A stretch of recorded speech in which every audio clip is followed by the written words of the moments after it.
తాజా అంశాన్ని చూస్తున్నాం. కొత్తగా ఎన్నికైన ఎమ్మెల్సీలో నేడు 7 ప్రమాణ స్వీకారం చేయనున్నారు. ఇక మరిన్ని వివరాలు మా ప్రతినిధి తిరుపాల్ నాటి తెలుసుకుందాం. తిరుపాల్, చెప్పండి, ఇవాళ ఎవరెవరు ప్రమాణం చేయనున్నారు? రాకేష్, కొత్తగా ఎన్నికైన ఎమ్మెల్సీలలో మొత్తం 8 మంది ఎమ్మెల్సీలు ఎన్నికయ్యారు. అయితే అందులో రాష్ట్ర శ్రవణ్ మాత్రము ఇప్పటి వరకు ప్రమాణ స్వీకారానికి సంబంధించి ఎలాంటి సమాచారం ఇవ్వలేదు. మిగిలిన 7 మాత్రము ఈవేళ ప్రమాణ స్వీకారం చేస్తున్నట్టుగా మండల చైర్మన్ గుత్తా సుఖేందర్ రెడ్డికి సమాచారం ఇచ్చారు. ఈవేళ ఈ ఉదయం 9:30 నుంచి మొదలై మధ్యాహ్నం 2 గంటల వరకు ఈ ప్రమాణ స్వీకార కార్యక్రమాలు కొనసాగుతాయి.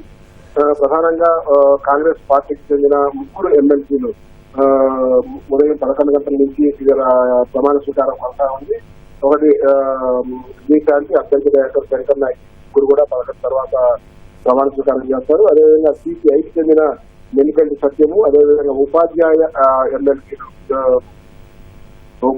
ఎమ్మెల్సీలు కొమరయ్య, అదేవిధంగా శ్రీపాల్ రెడ్డి వీళ్ళిద్దరు కూడా ప్రమాణ స్వీకారం చేయనున్నారు.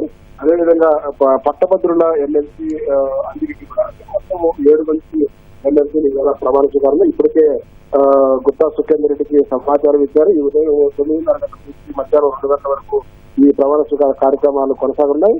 అయితే బీజేపీకి చెందిన ఎమ్మెల్సీల ప్రమాణ స్వీకార కార్యక్రమానికి కేంద్ర మంత్రి హాజరవుతారని చెప్పేసి ఆ పార్టీ వర్గాలు చెప్తున్నాయి. మిగిలిన కాంగ్రెస్ పార్టీకి సంబంధించి మాత్రం ఇప్పటి వరకు ముఖ్యమంత్రి కానీ ఇతర మంత్రులు కానీ వస్తున్నట్టుగా సమాచారం లేదు. కాకపోతే పిసిసి అధ్యక్షుడు, ఇతర నాయకులు ఎమ్మెల్సీలకు దగ్గరగా ఉన్న వాళ్ళంతా కూడా హాజరయ్యే అవకాశాలు ఉన్నాయని చెప్తున్నారు. అదేవిధంగా సిపిఐకి చెందిన నెలకంటి సత్యం ప్రమాణ స్వీకారానికి సిపిఐకి సంబంధించిన ఎమ్మెల్యేతో పాటు మిగిలిన ముఖ్య నాయకులు కూడా హాజరవుతున్నారు. మొత్తానికి మధ్యాహ్నం 2 గంటల కల్లా ఈ ప్రమాణ స్వీకారం పూర్తి అవకాశం ఉండాలి. ధన్యవాదాలు తిరుపాల్.